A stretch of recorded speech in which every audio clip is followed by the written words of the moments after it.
Ladies and gentlemen, boys and girls, breadwinners, thread spinners, all those in between, you're now watching the TNF podcast. Favorite bipolar rock and roller, Mr. J. Curtis Strickland, do me a favor. Click on that like button, click on the subscribe button, click on the little bell for notifications, like this video, comment on this video, share this video.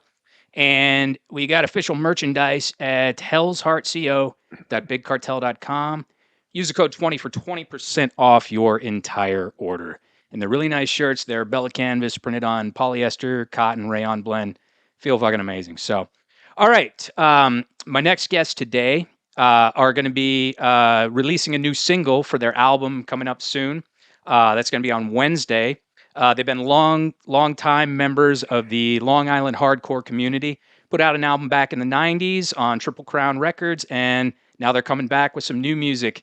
Ladies and gentlemen, we got Chris Ruffini and Anthony Salerno of the band Overthrow. What's going on, guys? What's up, Jay? Thanks for having us. What's going on? Yeah, absolutely. How you guys been today? Good, man. Really good. Yeah, nice. Man. Let me tell you nice. that intro, man. If I was on a podcast in high school with an intro like that, man, I might have actually gotten laid in high school, man. That's one hell of an intro, man. High school? Come on now. Come on now. The cartoon shit's just a joke. I think that shit's just that's funny. really cool. Man. That was just cool. saying, like that intro is so good. It makes it You actually guys fooled, clowning it actually me, fooled clowning myself me. into thinking I was important. Like, It's a total joke. It's a total joke. So I wanted to ask you guys, because this is typically the question I ask of, most of my guests that come on the show. How did you get into music? Did you have a musical family? Did you have friends that played music? Did you play in like a school band or anything? What's your story? Well, go ahead, Ant. yeah, I guess for me, man, like, I guess, I didn't really have that much of a music. My mom was into like a lot of like Motown and stuff like that, but most of my music, like directionally, came from really my older brother. Like he was always into kind of like a heavy genre stuff. Like at the time, like he was into like Ozzy, Alice Cooper, like Metallica. So like I started off kind of, gravitating towards heavy stuff. But he was probably the biggest musical influence early on. And then eventually, I started gravitating into stuff like, Pantera, Sepultura. And really, I think metal was really like my entryway into like what I eventually started to kind of soak up in terms of just like music, But it was probably really my brother, and then, I do remember early memories, like in like early high school, we had a music teacher that kind of like threw out guitars to everyone. And that was the first time I actually like, held the guitar. And like that, and then like a light bulb went off. Oh, I can actually play this, and then I learned what a power chord was, and that was it. But, yeah. Oh, you need to know, man. That's Those three right, chords man. will save your life. That's right. Yeah, That's awesome. What about you, Chris? Yeah, for me, definitely my family. My father and my father's brother, my uncle, were super into music. My uncle still plays. He plays drums. He sings guitar. He's got a studio upstate. So he was heavily into music. So I remember that when I was younger. And I also remember when I was younger, I was like maybe 6 or 7. My dad had a band and they would jam in the basement. They were doing like cover music. And he was a drummer. And then constantly in my basement, he was always playing the Beatles or Zeppelin, Eagles, whatever that timeline of music. And I loved it. I liked it, and I liked it. And then kind of like what Anthony described, it's almost like you graduate, you go to middle school, then from middle school, you move to high school. I kind of 3rd, 4th grade, I found my own style of music of glam rock, which I liked, which was like Motley Crue and Poison and Cinderella. I had a sick Cinderella shirt when I was in 3rd or 4th grade, Night Songs. But then I heard one from Metallica, and it like changed everything for me. And I kind of like moved into Metallica, which led to metal, like the Pantera, Slayer, Megadeth. And then hardcore, really. It was like Life of Agony, Biohazard, and Anthony and I talked about this before. Dimitri, a friend of ours, Oster, kind of he introduced really where we went to Plainview in high school, hardcore to like everybody. So that was around late 10th grade, early 11th grade. And, VOD started it in terms of like me being interested in the music, and we started going to shows. But then from there, because of Dimitri, we were listening to Judge, Agnostic Front, Minor Threat, and just hearing all these different styles of music, but then also getting into the Long Island hardcore scene and the different facets of it. It wasn't just just VOD. It wasn't just like tension we were into. Outrage at the time, who was awesome. But there was different, like different styles of it from the Glass-Jaw at the time, and different styles of music. So from that, it just kind of expanded in terms of where our musical horizon was. I think you mentioned band. We actually, Anth, I don't know if you remember, we had the first band we had. It was a cover band, and it was called AK-47, and we played a high school battle of the bands. I don't know if it was in 10th grade, or I think it was 10th grade. Anastasia.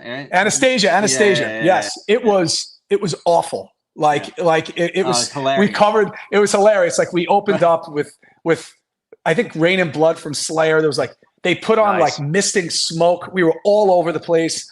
The guy with the smoke machine, he didn't turn it off, so like the fucking smoke, like you couldn't even see the band. It was hilarious. Couldn't see the band. And I played bass at the time, so I actually started that influence with, like, when I loved Metallica.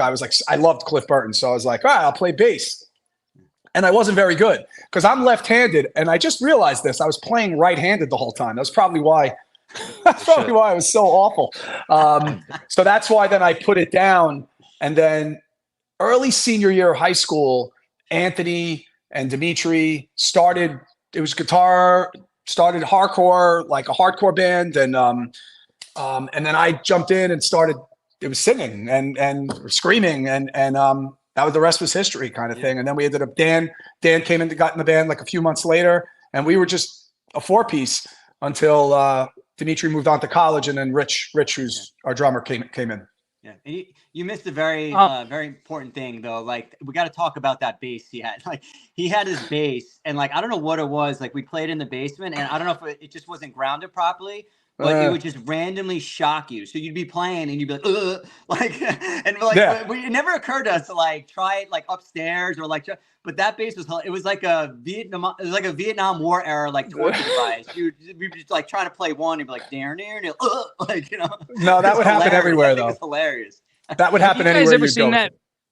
Have you guys ever seen that video where Trash Talk is on the Eric Andre show and they're all getting shocked by electric shock collars? Yes. Fucking hilarious. That was my bass. That was the bass. So, like, I got sick of not being good and shocking the band. Right? So and playing the wrong-handed, like that I just kind of figured that out a few weeks ago. So I was like, let me try vocals. So that's where it was from, where we moved from there. It's awesome, man. Yeah. And you guys grew up in such a diverse scene, like you said, you had Glass-Jaw, and then like Sons of Abraham, and like Silent Majority, Blood Red, Sky Came Falling, such a rich scene, it's just I got to go up there to Massapequa, and it was amazing, man. Like, I just loved being up in the scene there, and that leads me to, like, what is the scene like there as far as like your experience with it and playing in bands? Were you pretty well received? Were you guys like, did you do tours? Did you do? It took time. In the beginning, it took time. I think we rushed our first demo. Our first show, we started out there. If anyone remember the Roxy Music Hall in Huntington, so we called Frank Cariola, and it was like end of 12th grade, and he gave us a Wednesday night, and all our friends came from high school. So Frank felt like, Cariola, okay, these guys draw. Like, we were brand new, and we went up there that night and we just improvised 45 minutes. We didn't have a song. We just improvised. It was 3 of us, like just completely like it's just, the more you think about it, why would you do that? Like, we would just literally improvise the entire set. Ridiculous. And so we ended up playing a few more Roxy shows that led to our first hardcore show in February of '96 with Napalm Death, Sheer Terror, Tension, Home 33, us, and I forgot who opened. And we had this red demo that we recorded that we rushed with 5 songs.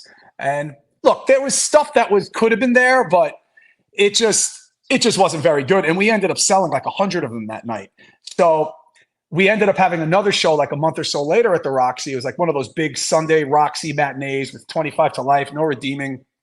And we played again.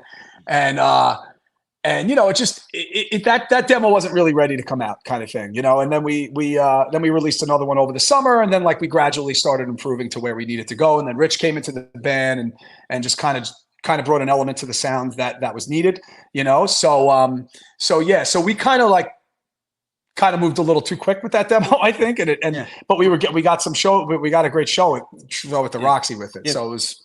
By the way, like just a hilarious side note to that show with Napalm Death, like Dimitri was our drummer, and he was just a punk rock drummer to the end. Like his drums at home, like the fucking bass drum was like kicked in, like it was just, so he didn't have drums. So I don't know if you remember this, Chris. Like he thought he could just use like Napalm Death's drum set. And do you remember he just drum? So they got their drums like all mic'd up, right? Like they had obviously like a real sound check and stuff. He just jumps on, like fucking playing their drums. They're like, oh. Like, we were like 17 so wait, he just years hopped old. on the kit and didn't even ask them? He did that. Yeah. No, why would he? Right? Like, it's just Napalm Death. Brave man. Just Napalm Death on tour, and we're 17-year-old kids, like 16 maybe, like in a new hardcore band, and Frank Cariola was the guy that used to run the Roxy, and he we would come on a Wednesday and like on a random night just bring like 100 people. So he loved us. So he just put us on like shows right away. And that guy was notorious for like, he would just pack that fucking place. Like I remember seeing it was VOD and like Korn, right? This place, what does that place hold? Like maybe 500-600, maybe 500-600 people, right? And this was like and VOD was playing, and Korn was like, they were big, but they really weren't. They hadn't blown up yet, Right. But they were really big, and he stuffed so many people in that place. Like I remember someone had a seizure. They were like literally crowd surfing people out the exit. They were like had like medical issues. Like it was so crowded. And I wonder why, but it was so crowded. Yeah, it was crowded there. But that was that's really where it started for us. Yeah. And then we kind of had to work out of, so asking well received. So we had to kind of work out of that first demo, to be quite honest, and, but we were always going to shows. We always like going to like meeting people. And then, we just were playing. We just kept playing, we would get shows. We would continue playing the PWAC at the time, which was it was the venue on Long Island. Like it was, and the guys who booked the shows killed. I mean, there would be huge local hardcore acts, out-of-state hardcore acts that would cut through there. And there would always be anywhere from 200 to like 1,000 people anytime at one of those shows there. And we had a show booked, and then the place closed in late 96. But then in the intermediate of that was this place, Dr. Shays, that we would almost basically be playing like every weekend. And you could book the show there. These guys just trust these 18, 19, 20-year-old kids. And we would book shows there. We'd play there from 5 to 8 o'clock. That's what you get on a Saturday or Sunday. And, it would be us and like Relentless, Perception, and Reason to Believe, and all our friends' bands. And then we get like an E-Town Concrete played and with us, and One for One, Shutdown, Indecision played in there with us. So that was a really cool spot, Cool. Got some questions here, and everybody that's in the stream, feel free to field your questions there in the chat box. Terrence Patrick says, do you guys feel that I think he meant to say Adam Lazzara changed the emo scheme of Long Island? Sure. Yeah. I guess so, but what I can speak about that genre of hardcore though, that's what go back to what I think you just said before, Jay, what makes the scene so awesome on Long Island. Like, we had Inside, who was incredible. They're playing in a month at the new AMH at Massapequa VFW Hall and AMH. And there was just these different variations of bands that made it so great, like you said, like Silent Majority, who were huge. And then there was Millhouse and Serpico, and then there's Garden Variety, and all these bands that were awesome. And then you'd have the heavier kind of bands, and then the punk bands. And that's what made Long Island such an amazing place. Yeah. Yeah. And it's interesting because I totally forgot about them, and I know they're like kind of big and whatnot, but they're not one of the first ones that I think of when I think Long Island hardcore. So Mm-hmm. So you guys hit the road, and you were playing shows. I always like to ask this of the bands: what is your most interesting, crazy ass tour experience? Anything, tour, shows. we've had. Yeah, go go ahead. ahead. No, go. I mean, we've probably run the gamut to like, we played some shows in some really crazy areas, like we've played. I remember two shows come to mind, man. Like one show we played in Brockton with, who was that, with E-Town, or was that with Fury? I don't remember. We played there twice. The first time was with E-Town. The second time we did a little summer thing with Tension from Long Island, and we did go to Brockton. Okay. Yeah. That, and it was, man, that area was so gritty. Like, it was like where, I don't even remember the venue that was in, but like I just remember like we kind of unpacked our stuff. There was like nobody on the when I say nobody, Jay, like there was nobody. Like it was like dusk. I mean, it was like, it was ready to be night, and like we were like, what the fuck's going on, man? There ain't nobody out here. And we would walk around, we ate something at some Caribbean restaurant, and then we came back in, and like when night fell, that place was like crazy. Like it was just like when we were walking in there, I remember the bouncer, he had just gotten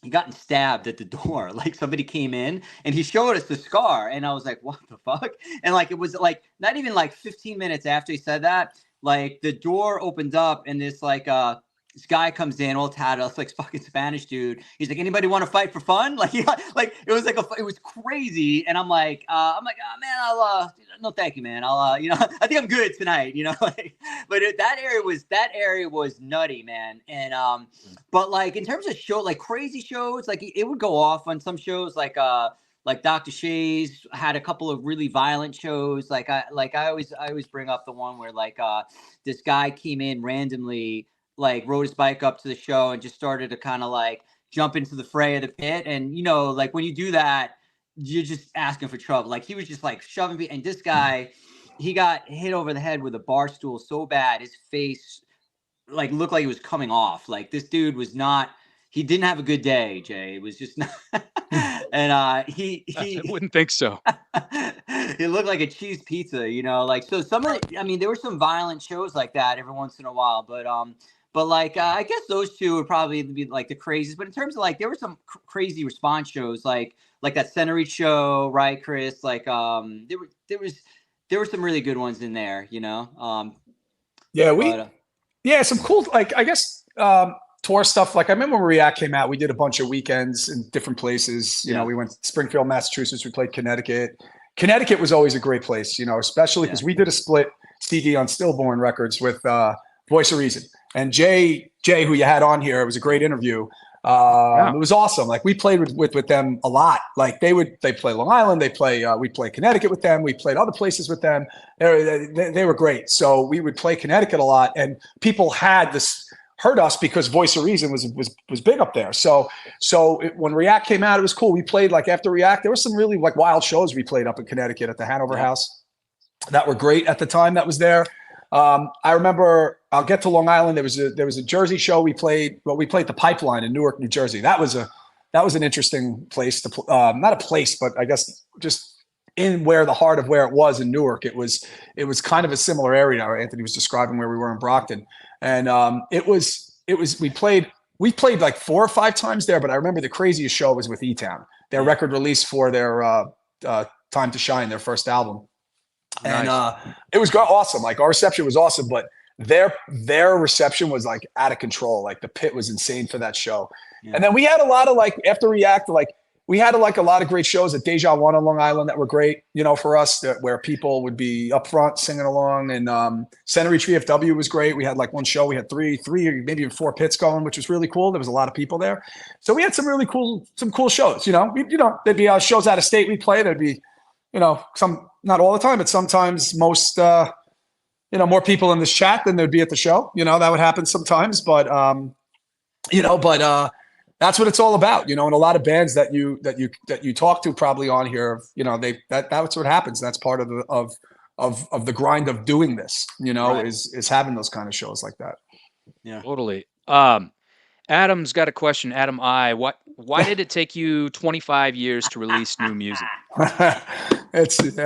We wrote a song every 2 years, so that's what we were doing. We weren't So, ready, right? yeah. So honestly, after we were like most active from, let's say, 96 to 2001. And after React was released, like we, right? Like, yeah, Anthony, I'd say like we just felt flat in terms of writing, and Yeah, like, there wasn't any really like, there's a combination of things, like, I think, like, our drummer at the time, Rich, who we were really, really comfortable with, right? We had written React with him, we had played out with him. So a majority of our writing, aside from the beginning stuff, was through Rich, right? And he was a hell of a drummer, like, and so we lost him. So then it was like finding our way, right? We had some awesome drummers along the way. But that kind of derailed us a little bit because we were really comfortable writing like with him. And then it was like, it just, I think it was weird, like, I think we were trying to do, like, writing wise, I felt like I was trying to do too much, and like, I felt really tight writing, like I felt like I'd thrown my best punches, and like, I was just trying too much, like, and that's a difference. Like now, I'm writing like really loose, and it's just a world of a difference. When you get too rigid and tight and trying to do things, it's just, it makes it tough. So like, it was a combination, man. Like, I think like, we had to go through, a bunch of lineup changes for drummer, we had some really awesome drummers along the way. But it was tough, like, it just, I don't know. It was just it was a combination of writing became a little bit tougher, just some of us went in different directions, and it just like, it kind of just fell apart around, was that '01, I guess? yeah. It was nothing with the band. Like we all became really good friends through that process. And, throughout the years, we never, we might not have, there were times, right, when I moved, I lived in Florida, I was in Miami, I was up in Connecticut, I went down, I was bouncing around all over the place, but we always kind of kept in contact. So as soon as I anchored back down in Jersey, and I'm like, all right, this is it, I'm not moving anymore. He gave me a call, and that was it. And, but yeah, so like, it's interesting. And the story behind this album we're writing is really crazy, because it's like, it's different, right? You got 5 guys in there in our, like, right, we're all in like our 40s compared to back then, right? And like, and it's just getting everyone together, and like, it's nuts. I got to travel over like 2 bridges, go out of state every time we want to jam. So like, for a long time, like every other Wednesday, on like a Wednesday night, I go out there, we'd write, we'd go to a studio, I'd come back at like 1:30 in the morning, get up for work at 6, it was the grind, but like, like, I think that hiatus, back to kind of what the original point we were talking about, like, it was just a combination of things, and it feels good to be back, because this is the core group that wrote React. And on top of that, we never had a lead guitarist in React. So like, it was me, it was like a 4-piece. So, with Steve, and when we brought Steve in, like right after React was written, like like we're writing on a really elevated level. Like, it's just, it really is you could see the direct line from React to where we are now. So like, in answer to Adam's question, we're back. It took us long enough, but I think we're writing really well. Like, I mean, if you listen to the React album and you hear this, you will totally hear progression to where we are now, Yeah, and we played some reunion shows here and there, but like Anthony said, everybody was off doing their own thing, and we always were. I was going to shows and still involved with what the hardcore scene is. But I think what really sparked it back to where we are now is we played about a year and a half ago with Strife and Shutdown and Combust at Amityville Music Hall, and it was an awesome show, and it just sparked interest. We wrote a new song. We wrote Anywhere But Here, and that was the first song we put out a couple of weeks ago,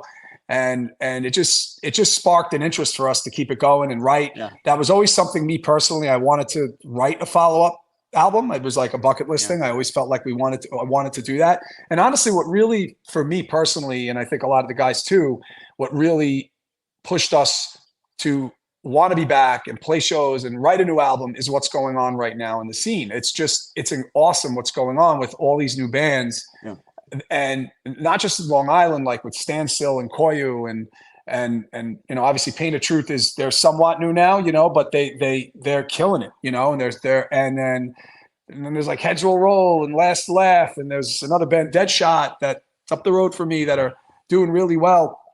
but then there's like NYC Shootout and Combust and like, so all these bands, it just makes you Mind Force, right? Like, and again, like not like they're not like completely brand new, you know, some of these bands, but newer to like within, let's say, the last 5 years in some cases. And then you have a band like Incendiary who's been holding it down for the last 10, 15 years. So Incendiary is awesome. They're incredible. And I love it's, that band. yeah, they're incredible. And it's like, so Used to be label mates. oh, cool. So so it's like all these things are going on, and it's like, you know, it just gave you the drive and motivation to want to do that, to do it and get involved again. And then we just look, it took us, because of Anthony said, in terms of the proximity of where, you know, he lives, and just we're a little older now, we have kids and we're just busy with things. About to say, Adam, have you heard of Life? Like sometimes happens, you know? Yeah, Adam. Yeah, he's no, we don't know Exposed. So yeah, so his band Exposed. Oh yeah, that's there was another question. That was his band back in the day. This guy Adam. You guys know this guy? Okay. Yeah, I know Adam. Yeah. But but that's really what it was. That's what the hiatus was. You know, I just think I don't think it's funny saying it like we're 46 now. We're doing it. I don't know if 10 years ago we would have. I got to be honest, didn't want to. You know, and so, but like now's like the right time. The scene's at a great place, and it's cool to just be part of it again. You know, part of playing and putting stuff out, and so we're excited about it. Yeah. I was gonna say one side note, like for me, coming back in was, I hadn't done music, just performing or writing in a while, and I did want to give some credit to Dimitri, because like he kind of got me back into playing and writing. Like I never, to be honest with you, when Overthrow ended, I wasn't writing. There was a period of like a good probably 12, 15 years. I didn't even pick up a guitar. I mean, I was like, because like if I wasn't, I just love performing and the messaging behind the music. Like if I wasn't performing, I was just like, what's the point of writing? And he approached me in like 2019. And he had a bunch of guys that wanted to start something. And so for like a really brief moment, I had the song Setting the Price, which is like the album, it's going to be the album title track. And I had the music for it, and cause just playing around with it. And so I was able to kind of test drive it with this group. And at the time I was like, all right, let's do it. I was in it for like the long haul, and it just like that didn't really work out, but I really credit it with getting me back into like writing and like, oh shit, I could do this. And, by the way, shout out to Mike Ragusa and the Brooklyn Queens crew that he's with and everything. Those guys were great. And, I owe a lot to them, because like they got me back in the saddle of like playing in a band. And even though that was very short lived, shortly after, Chris kind of rallied everybody. He's like, what the fuck? Like, what are we doing? I'm like churning out dinosaur shaped chicken nuggets for my fucking kids. I'm like, he's like, and I'm like, what are you doing? Let's go, and it came, this time around, like this new material came, like we were talking about before, after React. It was just I don't know, maybe just weren't interested in writing, I guess, or it was very forced. Like this was like, Anthony sending voice notes of music and like like the cadence and the lyrics, like things were just really flowing. Like it was very easy with this time around. It just took longer because there was just careers and jobs and kids, like family, like stuff. You have stuff. Just took longer to put together. But sure. But we're excited about the new stuff. Yeah. By the way, my daughter was like, the other day I made her the same dinosaur shaped chicken nugget, and she was like, Mommy does it better. And I was like, what? I'm like, what do you mean? I'm like, what did I get the fucking ratio? The brontosaurus ratio is off. I'm like, it's so crazy with kids, and it makes it really difficult. I would have got the belt back in the day. To do anything. Now, you guys are talking about careers. What do you guys do for like day jobs? What do you do to sustain yourself? I work as I used to work in the car auction business, and then I made a recent change like about 3 years ago. And that's what I kind of chased that around a little bit. And then now I just work as an analyst for like an insurance company. I mean, I could probably you could probably do a bunch of coffee and Coke and be all wired, and I could still put you to sleep with what I do, Jay. I'm in, my head is in the monitor working with just numbers and spreadsheets, so that's what I do all day, pretty much. And I love the people I work with, and I do love what I do, but that's my day. That's what pays the mortgage for me. Yeah. Yeah. Nice, nice. I'm an assistant principal at a high school in Long Island, and I've been there. I was a guidance counselor for 6. This is my 14th year now. As an assistant principal. So 20 years in. It's great. It's awesome. It keeps you, and honestly keeps you young. It really does, you know, and working with the students, and even like, you know, I'm blessed to have, like, I work with a great faculty with the administration and the department. So it's great, you know. So I work with some really good people, which is really important, you know, otherwise it wouldn't be fun, you know. It wouldn't be fun Right. It would be a job. Let's just put it that way, you know, and I don't Now, feel that way, okay. which is nice. So, like, do your coworkers know you guys play hardcore music, and Yes. specifically, Chris, do your students know you play hardcore music? Maybe that'd be cool. You know, what we played. So 20 years before I was where I was at, I worked for a year at another school district. It was like a 1-year thing. I was a guidance counselor, and then I am where I am. So we played a reunion show at the downtown in Farmingdale. It was with like Tension and I'm going to say Cleanser played. I don't even remember. And the place was packed. It was downtown. It was awesome. And a lot of kids from that school came, and they were singing along. They were part of it. They were going nuts, and it was great, you know. And that's when I first started. I was like 25 years old, 24 years old, and the kids they all came out. My colleagues who I work with do. They know, they're aware of it, you know. So they're cool. They're supportive with it, you know. Yeah, so it's great. Yeah, same here. Seems to be kind of a common trajectory for a lot of folks that are in the hardcore scene to be teachers. Like, you got Stretch Armstrong; those dudes are teachers. I think Keith Buckley from Every Time I Die is like a history teacher, English teacher. I heard about that. Like yeah, I heard about that. You know, who is not why do you think that? You know, I guess it's the path of, look, a lot of people, you get up in front of people, you know, and you're used to just speaking to people. And a lot of times, like with some vocalists, get up there and they speak about certain things and topics about certain things and talk about certain things. And probably taking that along with the interest of maybe a social studies teacher and combine that and, like, you know, want to educate students and work with students. And I think it's just people trying to help people kind of thing. So I think that's why people do that. Tino Santana, remember him, the WE wrestler? He just retired supposedly as a social studies teacher. That's what I read. Wow. Not in hardcore, nothing to do with what you're talking about, but I just thought I'd bring that up, that he was also one. But I think that's why, going back, I think that's why. I think it's combining all those things and just being involved in education, helping people. Let's see here. Adam again says, is there I didn't mean to say it like that. Adam again. No, I know I did. Is there any videos of the shows back then, and who shot the footage? I would love to see it. Adam, I'm gonna start charging you super chats. Yes. All right. You could take him off the feed now. No, he actually used to film. We had a lot of film of a lot of shows, and there's a lot of shows that are up on YouTube back from when we played at like Deja One and all these other places. And he shot it. So I guess for Adam's ego, he needs credit for these videos that he shot. So yes, Adam, thank you for those videos. But he did shoot a lot of them. And the best part about it, it's like these grainy old videos that sound like shit. But they're old, you know, and they're on tape. So we uploaded them and we put them up. So yes, there are old videos that you can watch. But there's something about those older videos that, like, you can kind of, like, I mean, it's a time capsule, but you can kind of look at it and be like, oh, this is like, it's almost like listening to a vinyl record versus digital, you know? Agreed. Like one show at Deja One we literally look, it's black and white. We look like we're playing on the moon. It's hilarious. Like, it's just, but you know what? Like, you get the vibe and the feel of that time. And that's what's cool about it, you know? So you get it, you see it, you know?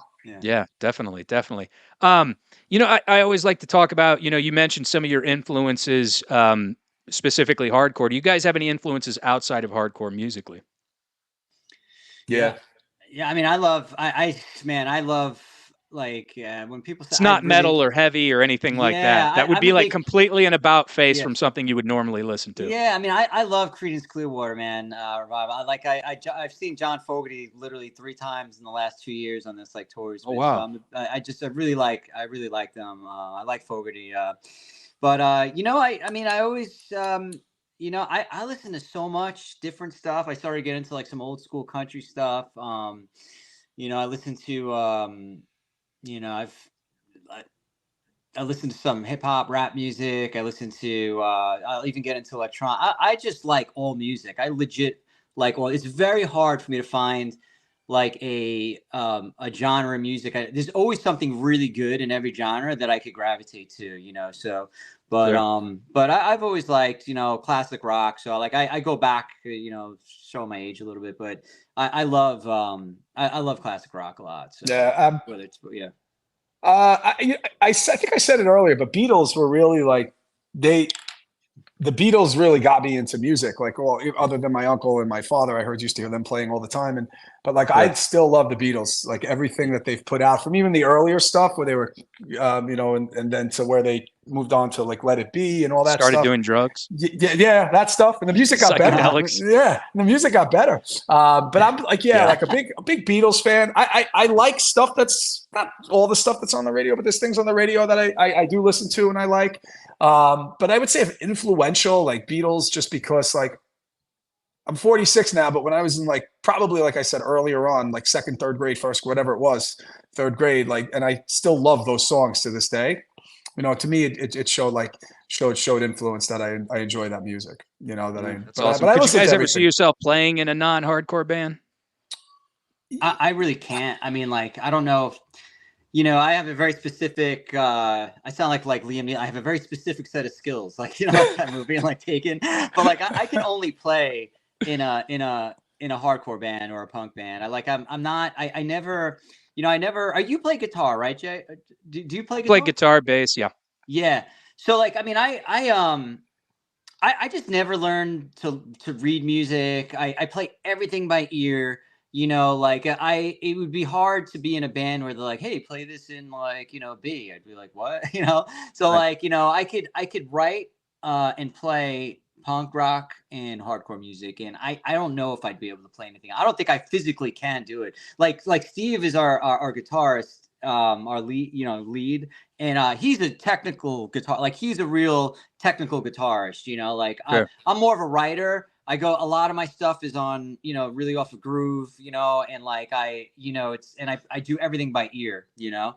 And you interviewed like Hoya actually, and like, you know, he had a lot of stuff that really resonated with me because like I felt like he's just that type of guitarist that just like throws, you know, just throws down, you know, like kind of like I do, you know. He didn't come off to me like a technical guitarist, and it felt good. I'm like, oh, there's somebody else that just plays really just grooves, you know. But You know, he was actually influenced. I think yeah, we had actually talked about this on the live stream by this the guy who plays one finger bass. yeah, get out. I don't know how anybody could fucking do Wow, that. Yeah, that's crazy. crazy. Yeah, I can tell you, I couldn't when I used to play bass. yeah. He couldn't play with I, five. there's It would no way, shock me. man. That I can barely play with two fingers, you know. That's pretty So cool. That's pretty cool, though. Yeah, You know. yeah, Um, he was like some legendary one string bassist. I couldn't remember it then, yeah, and I that's can't awesome. remember it now. I'll have to ask him. But yeah. um, yeah. And So did we answer, Chris? Yeah, If you could see yourself, could I see myself? Yes, but I don't think I would have. I just generally like I don't think I would even have the time to do it. Like I would like to do something. I like there's stuff I like. Like I like Incubus. Like I do. I like that kind of rock, kind of like groove kind of stuff that has an element of heaviness to it. But it's so far I could go with my vocals. So you know, but I would absolutely. You know, I would our friend Brian. I could see doing it, but it's probably not going to happen. You know, yeah, just sure. with Overthrow and everything else going on, like the primary focus is with this. Yeah. yeah. Brian Klein says, "Would you guys have any interest in playing a backyard show?" If the pay is right. No, I'm kidding. Yeah. We need sick. air conditioning before we go in. No, that'd be cool. Of course, yeah. Yeah, yeah, of And course, yes, Brian, yeah. I told you we would do that. Yes, we would. That'd be fun. Yeah, you know, I Let's do want to see. make a comment, like, you know, because we talk about like playing guitar, and like I never consider myself a technical guitarist, you know, but Yeah. like I always said that's why like back in the '90s, like there was a lot more felt like punk influenced hardcore, and if you really listen to React, it's really like it's kind of like a combination of like punk and metal, and I always thought punk was super important for just hardcore in general because like, you know, and I've said this before, like the barrier to entry is really low. If you want to start a punk band, pick up a guitar, learn what a power chord is. It's the same hand configuration. That's it. You could start a punk band, an oi band, whatever you want. And metal has been a great steward of hardcore, period. But like you got to be a little bit more technically sound. Like if you want to start a metal band, you got to actually know a little more of the technicalities, So like, 100%. when you talk about like when I talk about myself, and I'm like, oh, I always say, and I always joke to Chris, I'm like, I'm a one-trick pony, right? I could play and write Overthrow, but that's what really got me into it. Like I was able to jump in and just play punk music right from the beginning, and then I just had some metal influences and combine them. But that's why I like seeing what I see today. Like I still see bands creating like that authentic, like real punk sound, like bands like The Stress, The Take, and I can't tell you how much I love that, man. And these bands they sound like when you hear like Stress, it sounds like I'm in the 90s. Like this band just came out, and you could really see a direct line. And those bands are they're just so important, man. And it's important just for anybody that wants to start a band. It's a lot easier. And just that progression, you could really hear it over the years, but Totally. Hairman says, love the new song. Can't wait to hear the new one released on July 3rd. Brings me back to 1999. Thank you. That's awesome. That's cool. Yeah, so let's talk about that a little bit. 25 years, and you guys got Anywhere But Here coming out, and then the single, The Calling, July 3rd. What is your kind of lyrically and thematically? What do you feel like your biggest influences are, and like what do you feel like kind of the subject matter you guys sing about? What do you guys like to focus on? Yeah, so we write. There's things like, look, we'll write about on this album specifically. It's a little. We were younger on the last album, and and honestly, I got to be honest, some of the lyrics on the React album kind of hold true today. What's going on, but right now with this album, like specifically with Anywhere But Here and The Calling, it's like Anywhere But Here is honestly it's specifically about someone who is in a situation that they don't want to be in, and they can't get themselves out of it, so they'd rather be anywhere but where they are, and Right. The Calling is very just when stuff just falls on you, it's all on you, and you have to take care of it. Meanwhile, it's a group of people that have to do it, and it's building your way out of it. A lot of the stuff that I write about, and a lot of books and the stuff that I'm into, and mindfulness and all those things, is just overcoming obstacles to persevere and to triumph and do well and get better and get yourself better. That's what a lot of what of the stuff that I write about. But there's things on this new album. We have a song, Setting the Price. That's going to be probably the name of the new album. It's about the opioid crisis right now that's going on. It's very, we go there with that one, so we do. We do. But it's 100% necessary of what's going on with all of it. And well, it's crazy because go ahead. I'm sorry. No. But then we have other songs, like we have a song, Remembrance, that's about a friend of ours who specifically our drummer, but a friend of ours who actually introduced our drummer to us, who passed away, unfortunately, tragically, a few years ago. So the song's about him, so a lot more stuff that we're, I think, comfortable writing now, because we're older now, and putting pen to paper with it now. Yeah, and I think like a big difference is like, after hindsight of 20 years down the road, like our messaging is a lot more pointed. I think lyrically we're just we still touch on the same like social, like political topics, right? But like setting the price is a good example. Like that's a really aggressively lyric song, right? I mean, we're not pulling any punches on that, but. And people don't realize how serious of a thing that is, like, and it's just spreading, and you don't know what they're putting in the shit, and it will just kill people. It's crazy. Yeah. It's crazy. It really is. And I think like I think the problem, right, that really bothers me the most, right, is like you've got a lot of these these pharmaceutical companies, right, like they're responsible for, you're talking about millions now. They've killed like hundreds of thousands of people, right, have passed away, and they get a slap on the wrist, right? Like they might get a civil suit, or they might their company might pay penalties that are really a slap in the face, really, to the families that have passed away and stuff. And I think that anger and it really comes through in that particular song. But it's yeah, I mean, there's I think when like as you get older, you see things with a lot more clarity, right? And you see these types of issues and you see what's wrong, right? And so there's definitely you have to call them out when you see them, and I think that's what anyway that song does, 100%, 100%. That's a funny question in the chat.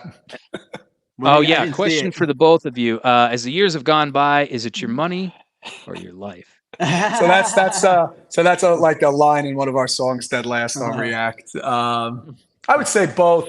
It's your life. I choose life. I choose life. Yeah, go with the lyrics. He said, because of your music, choose life. Choose a job. So we choose life, as we said. Yeah. That's awesome. That's funny. Now, because I come from an entertainment background, I always got to ask people, hardcore musicians are always influenced by, kind of art that's outside of the genre. What are you guys watching? What are you listening to right now? Are you reading anything? What do you got? Yeah. I guess so. Reading, I just finished reading The Obstacle Is the Way by Ryan Holiday. And it's about kind of like turning trials into triumphs and all that kind of stuff. So I'm really like a big believer in that kind of stuff. So I just finished reading that and kind of mentioned with the vocal, like the lyrics and how that all kind of transcends.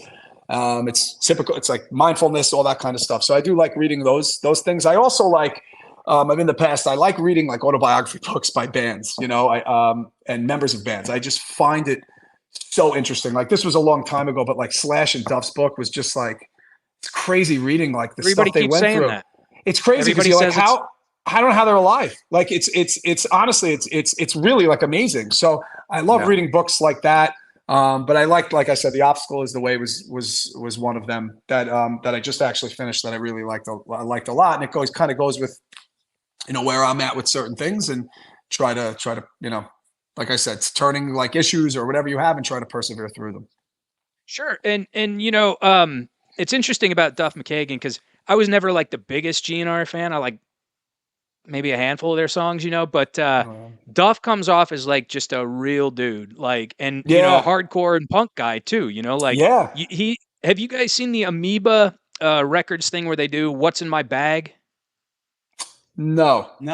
Okay, so Amoeba Records, there's one in San Francisco, there's one in LA. Yeah. They do this thing, it's called What's in My Bag, and they'll have musicians that'll come in there and shop around and pick out some vinyl, and then they'll interview them after they bought everything and kind of talk about the albums. Duff McKagan's was awesome. Like Duff McKagan was like dredging up all these like good gems, Yeah, he was in a punk band too, I think, before Guns N' Roses. He was. Yeah, and I think he even had like I think Tim from VOD, like they played, I don't know, 10, 12 years ago. It was in Australia, and Tim like got up and sang a Guns N' Roses song with Duff's band, so he gets it, like with hardcore and stuff. But you got to read the book. With Slash's book is just, there's stories in there. You're just like, oh my God, it's almost like, is it real? It could be like a movie, but those kind of things. I like reading that kind of stuff. Yeah. Hey, Anthony, what do you got? Yeah. By the way, it's funny you said that you're not a huge GNR fan because I'm the same way, and you're like it's so blasphemous to say that, But like I was the mind for the fucking 12,000th time on the radio. I'm like, Wait, which song? Sweet Child of Mine, like that. Oh, like what? Okay, tell you what. Like best GNR song, You Could Be Mine from User Illusion 2. Terminator 2. Terminator 2. Yep. Yeah, you got it. That was awesome. You got it. Yeah. Cool. So you're not a big GNR fan. So what are you kind of listening to now? Like as far as like recent artists or even anything? Recently? I'm sorry. We went off in a completely different direction. What are you watching? What are you reading? Oh yeah. We already talked about musical influence. I'm not really watching anything really. I'm watching Curb Your Enthusiasm a lot. Like that show's great. That show's awesome. It's just hilarious. I'm not really hooked on any shows. Like I watch a lot of old school like Columbo episodes. Which is funny. That's like probably the most old man thing I do. But I love that show. By the way, there's like a bunch of like Johnny Cash is in that. Like you got like William Shatner. Like that guy Dabney Coleman from he's like from 9 to 5. I don't know if you know who that Dabney is. Coleman from 9 to 5, and He's a villain in one episode. It's hilarious. Oh, it's shit. like funny because you watch it, you know, like, oh shit, that's Samantha from Sex in the City. You know, like it's because it was it ran in the Kim 70s. Cattrall. Yeah. And I forgot what she is. She just makes a cameo in one of them. But it's funny. Like I was catching up on that recently. What else? I guess that's really it, man. You know, like I'm not a huge like TV show watcher. Like the last thing I really binged was like Breaking Bad, and I was like late on that, but like that I thought that show was incredible. But that was good. Yeah, that like the acting is just great in that show. You know, even the tweakers, like they're like, wow, that looks like somebody that was outside of Brockton, Massachusetts. Like, you know, like I think that was the guy, you know, but yeah, I think that's about it, man. I haven't really, I'm trying to think, man, you know, that's about it. I'm looking forward to seeing Beverly Hills Cop coming out. Looks good. Oh, the one on Netflix? It looks good. Out, yeah. It actually looks pretty good. This interview's over. You don't want to see it? I was a big Eddie Murphy fan, like back in the day. Like he owned the 80s. That dude, think about it. He would stand up. He had that song Party All the Time. It was like number 2 in the billboards for like a couple of weeks. Then he had and all the movies he did, the 48 Hours, Beverly Hills Cop. But now Beverly Hills Cop 3 was like, I don't know what happened. It was fucking awful. That could it was be an awful movie. That could be the worst sequel of all time. Yeah. That one and RoboCop had some that'll probably fight for that spot. But I mean, like, man. But I'm looking forward to it, though. It said that Eddie Murphy was going through his period of where he was not wanting to play funny roles. Yeah. So they intentionally dialed down the comedy in part 3. Yeah. And it's like, did you watch the first 2 fucking movies? Oh, my God. That movie was awful. That was such a trainer. Do you remember that scene when he had like the gun and it was like he hit the button and this like spring thing came out of it? I don't know if you remember. There was so many like. You're talking about the third one? The third one. Yeah. I saw it once when it was released and I never watched it. It was so bad. Awful movie. It was so. I don't know what happened. It had to have been a different director. There's no way that was. It was John Landis. Which, if you know anything about John Landis, have you guys ever seen the Twilight Zone movie? Yeah. Yes. Do you know the story of it? With the helicopter? No. Was that the one where the guy where there's actual real death on the set, right? Yeah. Vic Morrow, the dad of Jennifer Jason Leigh, was decapitated because the helicopter crashed. They also had 2 miners that were on the set they weren't like American. They were, I think, Vietnamese. Right. And they were killed. And like John Landis didn't even work forever because of that, you know. Wow. And like he kind of had to take what he could get type thing, you know. So sucks, but you know, he's made some good movies. But I just want to ask one more question since we were talking about Columbo. What are you guys' kind of plans for like? Oh wait, we got other questions. Hang on. Any chance you could tour Japan or overseas? Thanks for asking, Adam. We actually would love to. Japan, the scene's sick over there. It's crazy over there. Yes. Yeah. You know, so we would love to. Opportunity, we would. Yeah. Sorry. Go ahead. Have you guys ever been there? Or?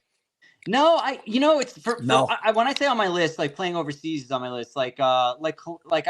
Columbia actually is really receptive to like a lot of New York bands. Like Shutdown played there recently. I remember back in the day, France was like a big spot to play, you know, and I would love to do that, man, just for the experience and just, you know, getting out there. So like Japan, I don't know about Japan specifically. I mean, I would play anywhere, but that is on like I have a checklist of stuff I want to do this time around, and playing overseas is definitely on it, you know. Hire me as a roadie because I'll be your tour guide in Japan. Absolutely, man. I've been there. Amazing scene. Yeah. They're really interesting. Have you guys ever watched like a concert where they have a Japanese audience? No. Yes. I have on YouTube. So you know what I'm talking about on YouTube. Then, Yes. Yeah. Completely dead silent. Yeah. Silent. It is the most eerie shit on the fucking face of the planet because, you know, coming from your typical American concerts, everybody's carrying on and hooting and hollering. You could hear a fucking pin drop when Eminem was talking. It was the fucking wildest shit ever. Wow. I was like, what? Yeah. But it's a great country, and I think they'd be really receptive to kind of, you know, your sound because, you know, they're almost like stuck in the 90s a little bit, you know, like they still love all that like Victory, you know, EVR, Oh, Trust that's Kill cool. stuff, you know. Yeah. Cool. Oh, that's great. I think you guys would do awesome over there. Cool. Let's see. Lori Moscow says, what is your pre-show ritual? That's a great question, actually. That is actually a really good question. That is a good question. I'm like, yeah, what do you do? Go ahead. I'm like neurotic. I'm always thinking that something is gonna go fucking horribly wrong. Like you know, especially I've got this new head. I bought a new head, and like for some reason, randomly, one of the tubes doesn't fire up. So like I got to bang it, and then it fires up. So like my pre-show ritual is like worrying about everything that's gonna fucking go wrong, you know, like, right. But I don't really, you know, like, I don't really have anything. I really do, you know, I try not to think too much, you know, like you know, we play the song so much, you know, but yeah, that's about it, man. I mean, you know, it's, I guess I don't really have one. Do you, Chris? Yeah. I don't. Back. So it's funny. Back in the 90s, no, not at all. Like I would just be ready to get up there. There was really nothing I would do. Now it's a little, it's a little different. You know, like the last time we played, I got to like make sure my kids, my wife, everyone's like all set up and good. You know. Yeah. So like I don't know, there's a ritual, but like get them set up and then just get ready to play and hang the set list up. I really don't do anything specifically. I really don't actually. Yeah. It's a good question. More like a routine than a ritual. Exactly. Yeah. Maybe I'll start one. Yeah. Yeah. Maybe I'll start one. Burn some sage, Palo Santo. Yeah. I'll meditate on stage. Let's see here. Hairman says, any chance of a Nassau County school tour? We need to educate the youth on hardcore. Well, we're playing in Amityville. So we're playing August 9th, and then we got some other stuff coming up that's not announced yet, that we can't announce yet, but some other shows that are coming up in and out, like, you know, in-state, out-of-state kind of stuff. So yeah, and it brings up a pretty interesting point. Like you know, a lot of the people that know Overthrow are like 30s, 40s, you know, so like they're really, you know, it's important to get like that younger generation into the music, right? Like, I mean, so like it's you know, like that's something. It's funny because like this is all new to us, right? Like the digital domain of music, right? In the old days, you used to, you know, you bought a physical like CD, you listen to it. Now it's all digital, so you've got all this information on like who's listening, like the age groups and stuff. You could see like who streamed your songs and like what the ages of them, you know. So like it's an interesting question, but like yeah, like that generation, like the high school generation today, college and stuff like that, like it's important to get in front of them. And you know, how do you do that, right? I mean,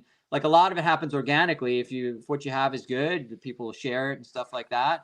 But I mean, that's a whole other topic, by the way. Like Spotify is like a hilarious, like, you know, like you want to get on different playlists and stuff to get exposure. And then like, it's like, you know, like sometimes I'll contact someone, hey man, check this out. And like, you know, like a couple of days ago, this guy was like, he's got like a metal like playlist, and he's like, yeah, he's like, I've been getting like, you know, I get a lot of requests. He's like, oh, it's gonna take like a donation. I'm like, what are you, the fucking Don Corleone of Spotify? I'm like, get the fuck out of here, you know? It's like so crazy, you know, navigating through this. And then others are really cool, and like, you know, they'll just throw it on. Oh, it's great, and then some of them don't reply, you know. So it's like I'm still like learning the landscape of that, you know, but a lot of it just happens honestly organically. If your stuff people is good, take it, people pick it up, people it was share cool. it. And that's the difference. Like back in the day, it took a long time. Like you had to buy the CD, tell your friend, he had to buy the CD, you know, so it was really a process. Now, like overnight, you know, you could just get a bunch of different eyes on it. You know, that wasn't the case before, you know, I don't even know how I got into that. But like, I just wanted to comment the way you responded to that. What Don Corleone of Spotify? Get the fuck out of here! You know, like been watching a lot of Sopranos, so another great show. Another great show. Another great show. I'm learning all the best Italian swear words from there, like bafangul and all that shit. Yep, it's incredible. Great shit. Let's see. Steven Puccio says, on a scale of 1 to 10, can you rate Steve's jawline? I give Steve a 2. So he's got a good jawline. Steve's got a good jawline. That's our guitarist. So. Yeah. Oh, okay. We're proud of his. We're proud of his jawline. Oh shit! I thought we were talking about y'all's. Okay. Let's see here. Hey, it's Wes. Thanks for the shout out, Chris. Yeah, so Wes is the dude, and he's an awesome kid. He's a kid. He's 17 years old. He's the drummer to Dead Shot. That band Deadshot I mentioned from Long Island. They do everything right. Like they really do. They're heavy. They're talented. They got some shows that they played. They played the Civ Shelter show at the Bowery Ballroom, like in April, I think it was. Like Civ, they got on stage. They got Civ let them on stage. They played a song, like, you know. So like we're gonna be playing some shows with them soon. So get ready, Wes. Start rehearsing and stuff. So because we definitely want to play with them. But good kids, good band. You know, we're gonna start charging you, Adam. Seriously. I honestly want to thank you for the inspiration for me to become a help-desk technician. Oh, Adam. All right, so funny guy. I know. Funny guy. I definitely want to, like, you know, I want to just sing the praises a little bit of the guys in the band. Like our drummer. I want to just talk about him for a second. He's a retired FDNY retired firefighter, and this dude, man, he is incredible. Like when I say he's incredible, and you're gonna hear it, he's incredible. He doesn't even own a drum set, Jay. Like he wrote this whole thing, like, and did all of this, like, he would rent drums at, what is it, like the Drum Center or like one of those places, something like that, yeah. And play, and like just he had the amount of dedication to do that is just incredible. Like he's just a great. He's like almost like a de facto locker room captain. Like keeps everybody together. And I want to mention Steve as well. Like Steve, and I've said he's the best guitarist I've played with and ever will play. Like when I'm writing, he could play what I'm thinking and don't have the technical ability to play. And he's so in sync. Like you're gonna hear like this when we released The Calling on was that Wednesday? You know, it's a really showcase of like the depth in the music, and you could really hear it. And he's just been just like a profound influence on like, you know, this expansion, this elevated writing we've done. And then Dan is the bassist, and he's just so automatic. He's just really a part of the DNA in this band. I mean, Dan has been, you know, just involved in hardcore one way or the other from day one, and he's just I never have to. The way he writes, he's just super automatic, and we're just blessed to have this caliber of talent. And I just want to make sure I gave them enough due, because like, you know, I just gotta mention them, because like we're here today really because of these guys and just really everybody together. There's a tremendous collaboration, you know. Who's the practical joker of the band? Anthony. Yeah, Steve. I think we all are in our own way. Our group texts are never really even about music. So, so I can relate. You know, right? Like, so like Eric, we all like to joke a kid. Yeah. So we all joke. That's definitely, I would say that's definitely, you know, like I've done stuff hilarious. Like we have our producer, this guy, Chris Fasulu, amazing. He does a great job for us. But like every once in a while, like in any good collaboration, right? Like you go like this a little bit. And so like I like in my contacts, I put his name, and I created a chat to look like, and I screenshotted it to look like it, and I just fucking laid into him, like cursed him out, and I sent it to someone like, guys, it didn't go well, so they thought like I just blew the whole thing up with like a producer. Remember that? Yes, yeah. He like gave us this fake chat that we thought he sent it to him, and we were like, oh my god, and he's like, sorry guys, I lost it, and it looked real. I fell for it. So, but yeah, so we always do. You got to do that, because look, this is the reality. There's moments when we're still finishing up recording now, but like that could be a little stressful, you know, but the reality is this is really fun, and it's like awesome doing things like this. And that's what, we do. We have shirts. We have actually React shirts that, you know, for the 25th anniversary React. We have that if people want, and we're going to have a lot more merch coming, obviously with the new material. And we have React coming out on vinyl that will be available for the show with E-Town August 9th. Yeah. And also for pre-orders, we'll put all that information out. And I want to thank Anthony Race from Race Productions. It's one of our friends for years, who's helping us put this out. We're excited about it. And John Contino, who reimagined the whole cover. So whoever saw the cover before, it looks so incredible, like what he did with it. Yeah.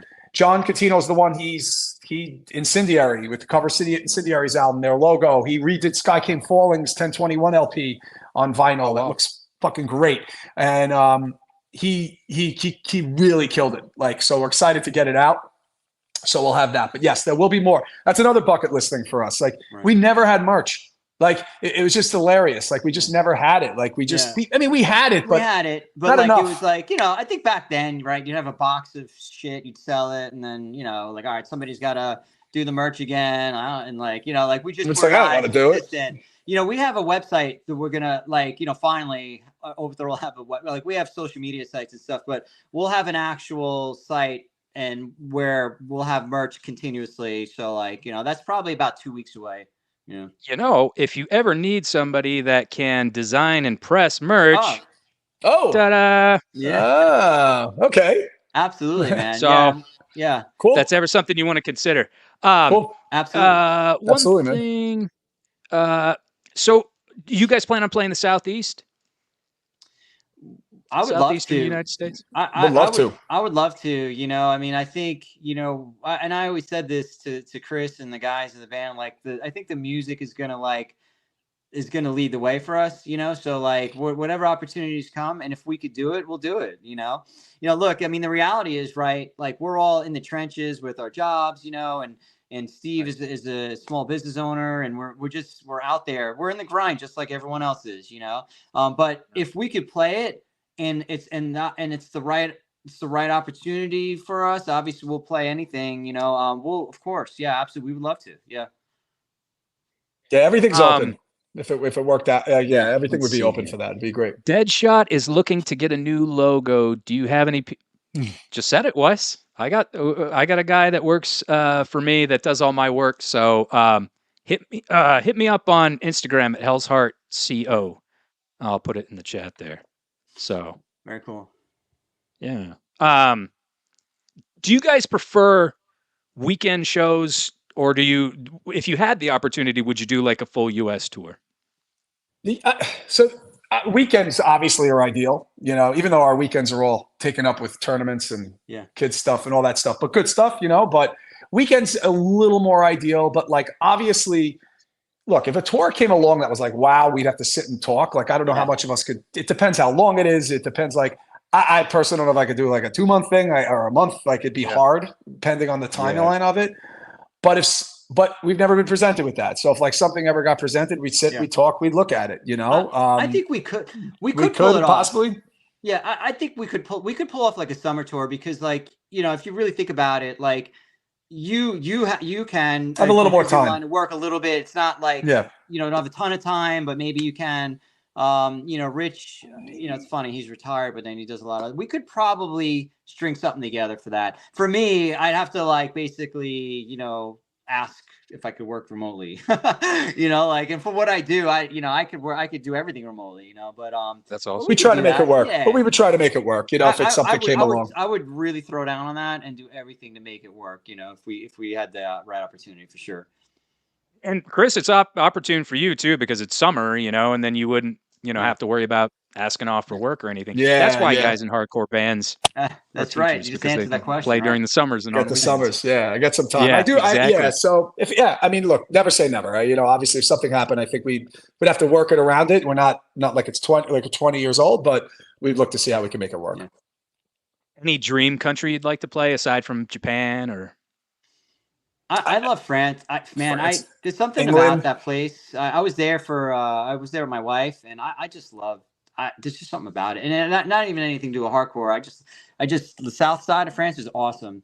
But I do remember, like, weren't we on some kind of independent like chart list in France? Like, I remember when we released React, we were on some kind of like independent, like, it wasn't a like independent billboard, but we were like ranked. And we had a lot more exposure there. I remember thinking like, wow, how the fuck do people know who we are over there? It just seemed like in the 90s, I you know, like I just remember something coming up with there. I don't know. I just feel like we need to play there. I don't know why. I have no idea. I just feel like not yet. There. Not one specifically. I think it would be really incredible to get to Europe. I've always would love to have like Europe is just like incredible with like the hardcore scene. They're so passionate about it. I think Belgium, Germany, like you name it, like Italy, I would love them. Anyway, chance to go to Italy, France, like you mentioned, England, like you guys are Italian? I think it'd be great. Yeah. Yes. Salerno. How could you tell? How could you tell? Yeah, Noemi Salerno said Greece. And then somebody just put Greece caricatures and it's very, I can't, Just don't get into the same situation that Damien from As Friends Russ got into in France. Oh, what happened? What I was didn't that? hear. They got attacked by a mob, and they fucking What? kicked out. Yeah, they kicked Wow. out the windows in their van. What Yeah, Jesus. happened? like they were. Wow. What's the? And they stuck a Give me gun in the the 20-second window. cliff notes Yeah. to that. What 20-second cliff? What happened? I got to hear that story. Oh man, I got a video. I'll post the link up here too. But Yeah. yeah, It's basically what horrible. happened was they were at some show, and I think somebody pissed the wrong person off, and then they all came back with like a shit ton of people from the town, and Oh, we're man. just. I think Damien said he broke a glass peanut butter jar to use as a weapon or something like Wow. that, and yeah, they finally made it out of there, but the cops are like, you don't want to fuck with these guys, you got to leave, like just Yeah. go, so Oh. yeah, it was fucked up. We're working at 111. Do you guys have anything you want to add as far as parting words of wisdom or anything like that? I mentioned my kids and my wife, and I think I have some family members up there. They're up. We have company, and they're watching upstairs. So hello, but definitely my both kids and my wife for their support. They're amazing. I wouldn't be where I was, with their support. And honestly, it's nice. My son's I have a 14, and I have going to be a 10-year-old, and it's been cool writing the new material with them because they're very honest with it, and it's nice. Nice. It's good to hear, and it's cool having them part of this. Second They give part you of this like journey. critiques and stuff. Yes, they do. And they love it. They're really like, they find really the band, like they think it's cool. Dad sings, dad has a band, he plays shows and stuff, but they like the music. They like heavy music, so they're into some of these bands we spoke about with the hardcore bands. Like they like them, like, they like Incendiary. They're excited to see they're excited to see E-Town when we play. Yeah. Awesome. I don't know if they're staying for the whole thing, but they're, they might think they are, but they're excited to see like they like these bands. So it's nice. It's cool to have them part of that, but for us really moving forward, we're excited to be back. We're excited to play. We have a new song coming out this Wednesday, The Calling. We'll have another one coming out maybe in a month and a half, give or take. Then the album at some point. After that, we're just finalizing it. And then we have the React vinyl coming out. We'll be putting pre-order stuff up. You can follow us on Instagram at Overthrow LAHC. And yeah, we're excited. You'll be hearing, we'll be playing, there'll be stuff coming up. We're looking to get back to Connecticut, Jersey, and all those places. And we're excited about that. So it should be fun. And thank you, man, for doing this. Appreciate it. We love your podcast. Dude, thank you, man. Anthony, any parting words of wisdom? No, I mean, I got to thank, obviously my wife, Noemi, my two kids, and my family. They're just a great support system for me.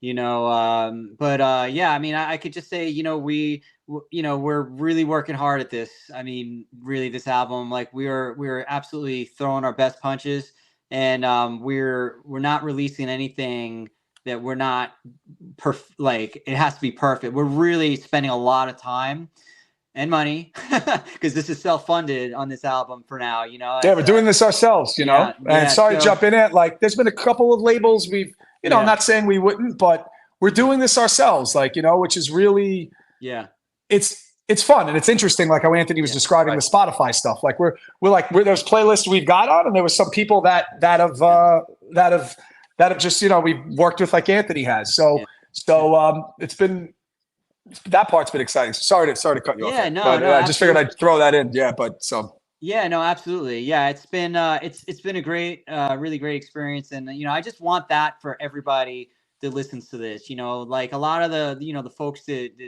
follow, used to. It was really just like a big family of friends, and everyone that back in the day would go, went with shows with us that we used to hang out with. I want what we have for them. Like I want them all to really experience like how awesome it is, again in your later years. It's just really cool. And we've been going to shows and doing that, but like it's like there's a core group of folks, and they all know who they are. I really appreciate the support like more than you'll ever know, and I just want this to be something incredible. So I could assure you, man, we are really throwing our best punches for this album, and we'll have a really good release coming out on Wednesday. But just stay tuned. Like the best is yet to come. But other than that, man, thank you, thanks to Ava, Madison, my two daughters, everybody, all the folks that support us, the Scanlons of the world, Anthony Race, you know who you are. We appreciate you, and just stay tuned. That's all I really got to say. We've got a lot coming. Oh yeah. Any new bands to shout out? Well, I'm going to throw a dead shout out, obviously, and I think like there's some great stuff going on in Long Island. Like there really is, and like Standstill, Koyo, they don't need like promotion because they're killing it and they're huge, but it's just bands like that, and then Heads Roll Roll and Submerge and Last Laugh, and there's just so much. The Stress, as Anthony mentioned, there's so much going on right now on Long Island, So Become One is a Long Island hardcore band that's still playing, and and it's cool. It's cool with, I'm sorry, it's cool too, like with the resurgence of like, you have Shutdown and who's back. They got a new album they have a new EP coming out. It's great, awesome. To hear that they're doing that. They re-recorded a bunch of songs for Equal Vision for last year, but they have a new EP coming out. And it's just bands are back now, and playing. And I think it's an absolute credit to what is going on in the scene right now, because a lot of these bands have taken the torch from back then and carrying it further than it really has ever been before. So, if there wasn't such a scene that was so alive and the bands were great and there's amazing places to play and you have all of it and positive vibes, all that kind of stuff, who knows if some of these people would come back with it. So I think it's a credit to what's going on today. So in general, I think it's just amazing what's going on with the scene today. So it's great that's going to keep up, and it's just getting bigger, and that's the best part about it. It's cool to just throw our hat in the ring and be part of this. That is, man. That's a really positive attitude, and I based on this interview, you guys seem like you're really like enthusiastic to kind of move forward and kind of breach new ground with what you guys are doing, and that's amazing for like people at our age, because it's like. You want to maintain that enthusiasm, but you get life, and then it's like you get older and things like that. So it's really great to see you guys on fire about what you're doing. I think it's great. Yeah, cool. Yeah, absolutely. Thank you so much. Yeah, thank you, man. Dude, thank you so much. I really appreciate it, and you guys are always welcome back. We usually like to awesome. Have like kind of a catch up with the guests that have been on the show before, after like. A year or two, something like that. Awesome. Just kind of check Anytime. in, see how you guys doing, Yeah. So yeah, you're always welcome back. Like I said, I got a merch company called hellsheartco.bigcartel.com. Use the code 20 for 20% off your entire order. And like I said, throw up some of the samples there. The Black Flag one. There's a Steve McQueen one. As you can see, I like movies. Cool. Psycho. Very cool. And then we got a Scream Glow in the Dark. And then we got another Scream Glow in the Dark with Randy. So it'd be awesome if you guys could support. We got a few hardcore bands that we do shirts for. Run Devil Run, Agros. We did a limited edition Zayo shirt. So check that out. Please support Overthrow on all the streaming music platforms, Spotify, YouTube Music, what have you. And I'll be sure to post links to all the singles down here that are currently released in the comments. Thank you. And then we'll gradually add some more as you guys, keep staggering them out there. Let's see here. Oh, and we got one more comment. MPB SYD says, "Good luck with the new album." So thank you, man. Thank you so much. Thank you. Absolutely, yeah. And I want to thank everybody for attending the live stream. We got a lot of people in here tonight, relatively, so I think that's great. And you guys are awesome. You're always welcome back. And thank you. Thanks to Chris and Anthony. I appreciate you guys so much. And stay tuned. We got some more shows coming up next month. So everybody, namaste. Jobless. Be good. Anthony, Chris, just hang out for a minute. We'll chop it up, do a post game. Right on. Got it. Thank you. All right. Thanks, everybody.